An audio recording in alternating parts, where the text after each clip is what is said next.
Hi guys, I'm here with you a story from the good old days. We're going to go back to 1949 through 1971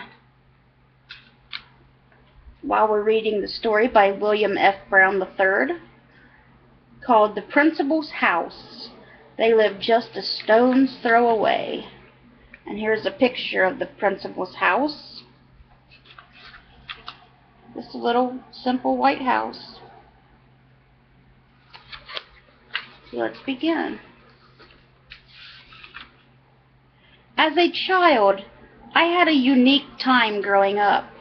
My dad, Bill Brown Jr., was principal of Oak High School in Morganton, North Carolina, and we lived right on the school grounds. When I say right on, I mean right on.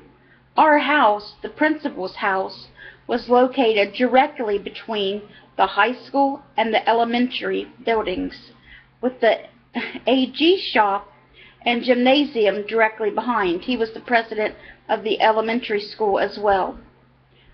I was born in 1955, and living in the principal's house right on the school grounds was a great place to live as a kid.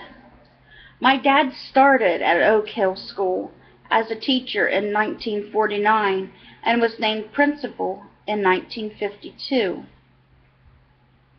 From 1952 until 1971, when my parents built their own house in preparation for their retirement, we lived in the principal's house. Oak Hill School was what was known as Union School. That is, it consisted of grades 1 through 12. The kindergarten program was started later by my mother. In the early years, my dad was not only the school principal, but he taught math, science, health, and physical education. He also coached the basketball team and drove a school bus. From time to time, he also stoked the school's coal-fire boilers, and this was one of my earliest memories of living at Oak Hill School.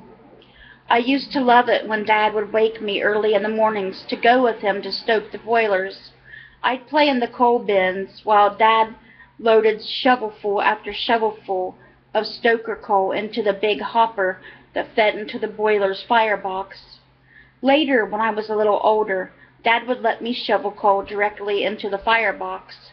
I remember spending hours playing in those old boiler rooms. It was a great place for a child with an imagination. I could pretend I was everything from a coal miner to a steam locomotive engineer. Many times I came home covered from head to toe with black coal dust.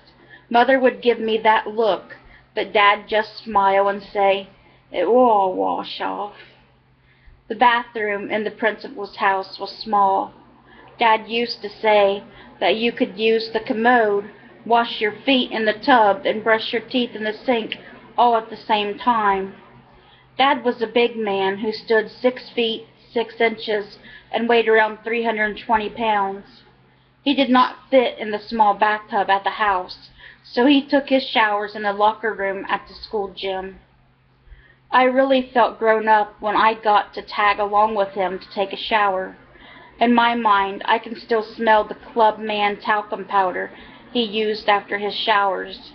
When the new primary grades building was built, about 1960, a storage area and teacher's lounge were built on one end of the new building, and in that area was a nice big shower. From then on, Dad didn't have to use the locker room at the gym to take a shower. One of the funniest things I remember from living in the principal's house at Oak Hill School took place when I was about 5 years old.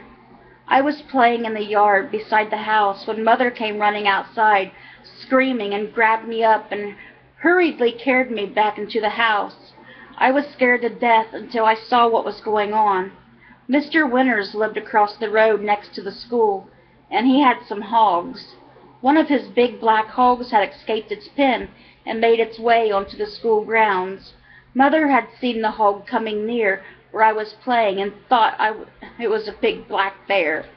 She called across to the high school building where Dad's office was and told him there was a bear on the school grounds. Bear or hog, I guess it really doesn't matter. Neither one belonged on the school grounds with all the children there. I can still remember looking out my bedroom window, where Mother had safely placed me, and seeing Dad, Mr. Gary Hanman, the AG teacher, and all the boys from the AG shop chasing that big black hog all around the school. I have so many great memories of growing up in the principal's house at Oak Hill School. It was a great place to live, and I was blessed with the most wonderful parents.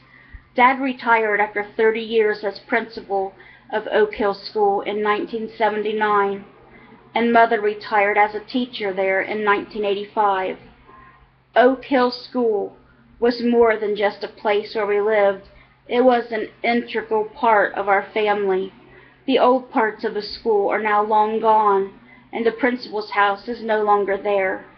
My grandchildren now go to the school at Oak Hill, and when I have occasion to be at the school with them, I'll point to the spot where the principal's house once stood and tell them, "This is where I lived." So he's got many good memories to tell his grandchildren. So I hope you guys enjoyed the story, The Principal's House, the true story by William F. Brown III.